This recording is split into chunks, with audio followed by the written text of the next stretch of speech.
For the first time in many months, there's a new national frontrunner on the Republican side. So the sound you're hearing is the sound of screams coming from Washington, D.C. Every day is a great day in South Carolina. Ladies and gentlemen, if we elect Marco Rubio, every day will be a great day in America. They come out with a voter violation form, which is a fraud as far as I'm concerned. And what he did with that whole thing was a disgrace. So we're not going to let that stuff happen anymore. I mean, we're not going to let it. We will not let it happen. We're all watching. You're all watching. Keep your eyes wide open.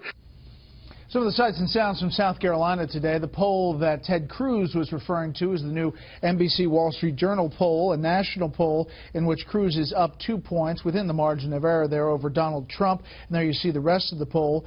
Again, it is one poll, but here's the head-to-head matchup. Donald Trump versus Ted Cruz, head-to-head. If they were just going at it, one against the other, Ted Cruz with a 16-point lead, and against Marco Rubio, it is also a 16-point lead for Marco Rubio. Again, one poll. Take a look at the national poll out of Quinnipiac today, and that has Donald Trump at 39%, Marco Rubio in second.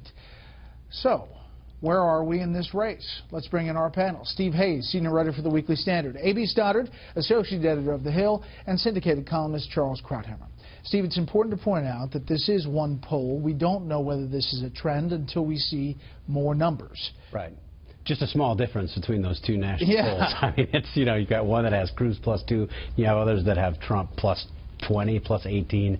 I think you identified the key question. Is the new NBC Wall Street Journal poll an outlier, or is it the beginning of a trend? And I don't think we have enough data to know. We'll certainly have a better idea when we see what happens in South Carolina on Saturday. We'll see what happens in Nevada on Tuesday. By the way, we have new numbers, Fox News numbers out of South Carolina tomorrow morning, 10 a.m. on FNC. Right. I mean, the national polls, I still believe the national polls tell us something. They tell us the direction that things are trending. For a long time, Donald Trump has had a commanding lead in national polls. It has been steadily shrinking, and if Ted Cruz has overtaken him, that tells us that there are developments in the race that we ought to be attuned to. The more important polls, of course, are the state-by-state polls, particularly the polls in the upcoming states, South Carolina, Nevada, and then the March 1st states.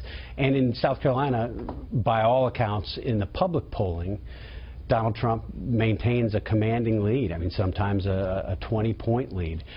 If you talk to people who have been doing private polling, both associated with campaigns and with some of the super PACs, the belief is that Trump's lead is not quite as commanding as the public polls suggest, that Ted Cruz is closer to Donald Trump than the public polling suggests, and that Marco Rubio has momentum. In a way, the polling in South Carolina feels a bit like the polling in Iowa, going into Iowa. We should point out we'll have our own national poll tomorrow night at 6, South Carolina in the morning. A.B., the battle between Donald Trump and Ted Cruz is pretty intense in South Carolina. Today, Cruz gathered the media, defended an ad they have against Trump, played some of the ad, and then went over a lawsuit that's been threatened against Ted Cruz. Take a listen. Life, marriage, religious liberty, the Second Amendment. We're just one Supreme Court justice away from losing them all. We cannot trust Donald Trump with these serious decisions. You know, I have to say to Mr. Trump, you have been threatening frivolous lawsuits for your entire adult life. Even in the annals of frivolous lawsuits, this takes the cake. So, Donald, I would encourage you, if you want to file a lawsuit challenging this ad, claiming it is defamation, file the lawsuit.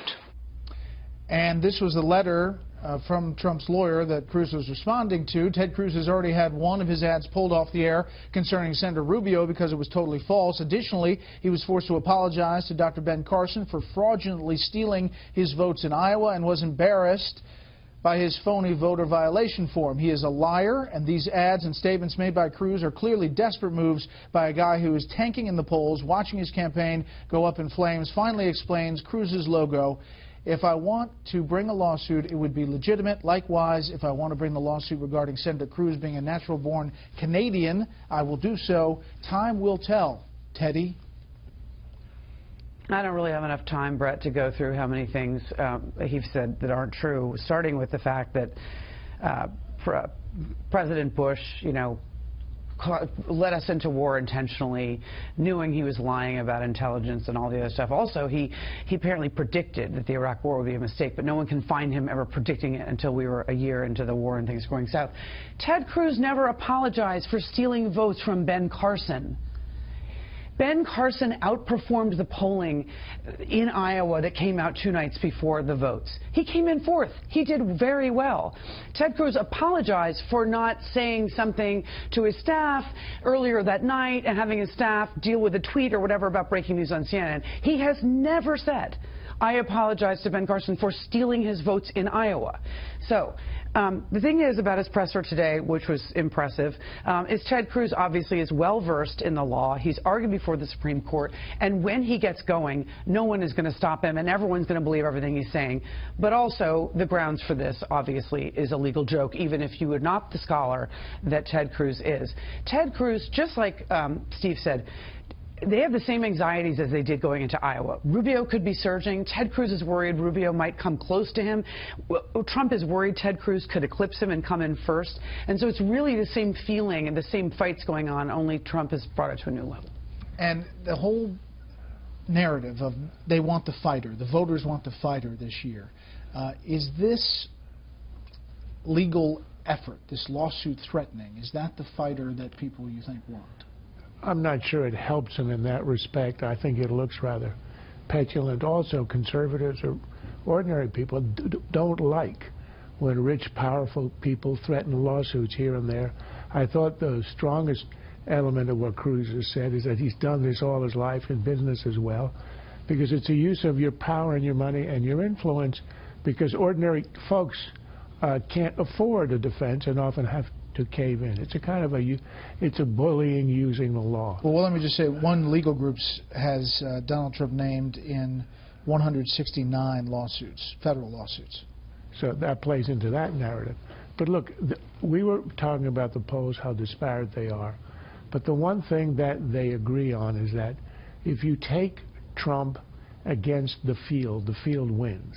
And that's why I thought the numbers you just showed of a hypothetical one-on-one of a Cruz against a Trump, Rubio against Trump, with a 16-point lead, that tells you what we have been saying, which is so obvious for the last 6 months, that the problem in this race is not necessarily that there is a wholesale majority revolt of Trumpites against the Washington establishment.